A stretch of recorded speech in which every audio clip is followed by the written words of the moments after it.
Have you ever wondered what our society would be like without teachers? The fact is that in our Western culture, we rely heavily on educators and the education system to not only teach our children, but to provide some of the necessities for them, such as shelter, protection, and food, while we are away at work.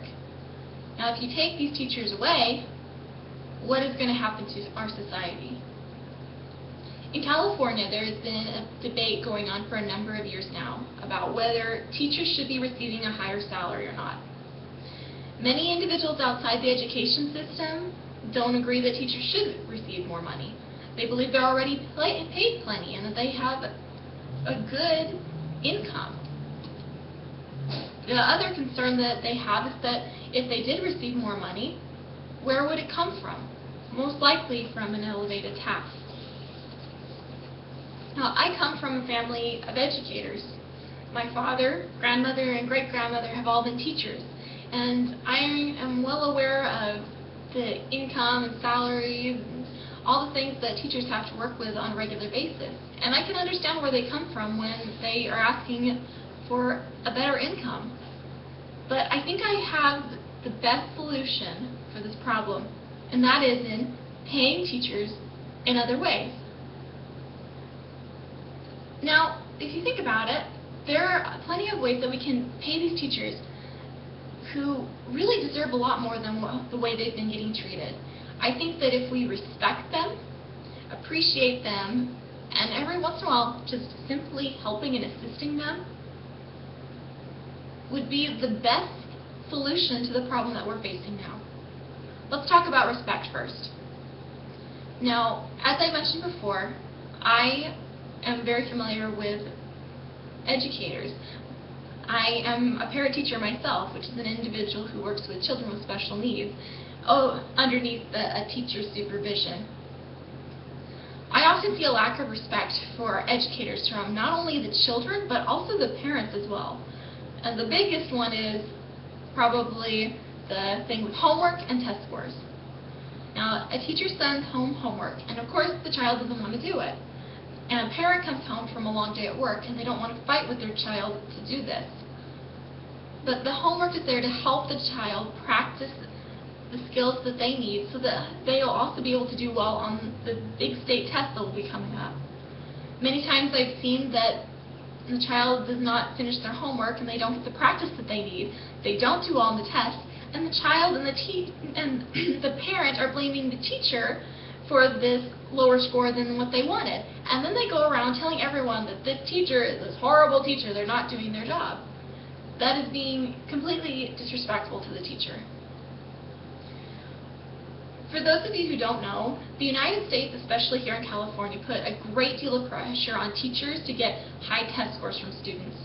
According to his article, Teachers Take the Fall for Bad Policy, writer Daniel Denver pointed out that the Obama administration, Race to the Top, it gave an abundance of money to different schools if the test scores were high enough. And if they were not, the school actually could be shut down, or they could be taken over by private charter school operators. So believe it or not, teachers don't actually like giving out homework. They don't even like giving out those tests, but they do it because they have to. It's part of their job. Or the school could be shut down if the test scores aren't high enough, and then they lose their jobs. So when a teacher sends home homework, try to respect that.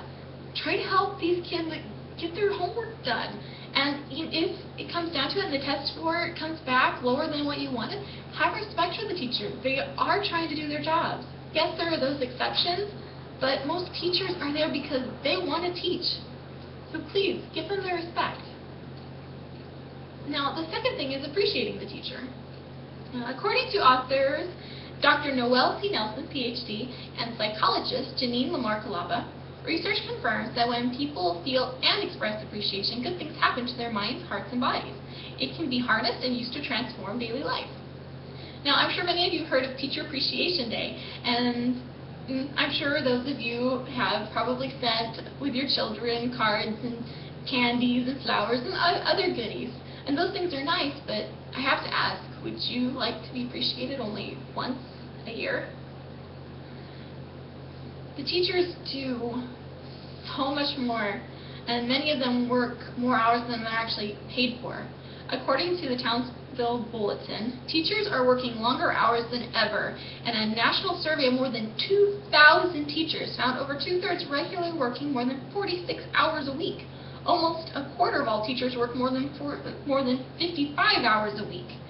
The article goes on to say that because of this workload and added stress, many teachers are contemplating leaving their profession, just like we discussed earlier with the challenge of respect. So try asking yourself, how often do I need to be appreciated? And try applying that to how often you're going to appreciate a teacher. It can be once a day, once a week, once a month. Remember, teachers are people, and they have the right to be treated as such. Some of the best ways that you can do that is by just using your words and saying thank you, or writing a note of 1 or 2 sentences and just say, hey, thanks for what you're doing. I really appreciate it. Not only is it good for the teacher, but it's good for you too. Last of all, assisting and helping the teacher. According to BMC Public Health, high-quality childcare is a population health investment that relies on the capacity of its providers, and that mental health and the well-being of childcare educators is fundamental to care quality. In California, the average class size is about 32 students. So, 1 adult, 32 children. For parents who feel tired at the end of the day, after, we'll say, looking after 6 children, how do you think a teacher feels? They're looking after 32 children. That's a lot. So what are some ways that we can help these teachers? And I have 2 suggestions on that. The first one is volunteering. Teachers almost always have prep work to do. There's homework, class projects, there's different types of testing, such as spelling tests, grading, and many other things. Just think of it as, how would you like it if someone offered to come into your home and clean your house for you every once in a while? Now, if you're like me, you'd probably feel pretty happy about that. And that's kind of similar to how a teacher feels, someone offering to come in and do all this prep work for them. Now, there are those exceptions that, like some parents, that you wouldn't feel comfortable having someone come into your home and doing all these chores when you like it done a certain way. Some people just feel more comfortable doing it themselves, and that's okay. So make sure that you ask the teacher first before you become a volunteer. The second one is donations. Teachers are always needing supplies, especially in the elementary schools. Papers, crayons, pencils, glue, magnets, you name it. So do bear in mind something that's very important. Teachers have to buy these school supplies for your children out of their own pocket. And 32 children, that's a lot of things to buy, and it makes a heck of a dent in that bank account of theirs. So if you think about it, if even half the class donated school supplies even once a month, that would save the teacher so much money. And if the teachers are getting paid better through these acts that we're doing, and they're saving money by your donation, and then we don't have that elevated tax to pay them higher salary, everyone is saving money, if you think about it. And it sounds like this is something that's going to work for everyone. By paying teachers with respect, appreciation, and assistance, through volunteering and donations, we can make a huge difference in the teacher, our children, and our community, just by doing these simple acts. We don't need more taxes to pay the teachers better. We just need to treat our educators better. And you don't have to be a parent to do this. The great thing about this is anyone can do it. Thank you.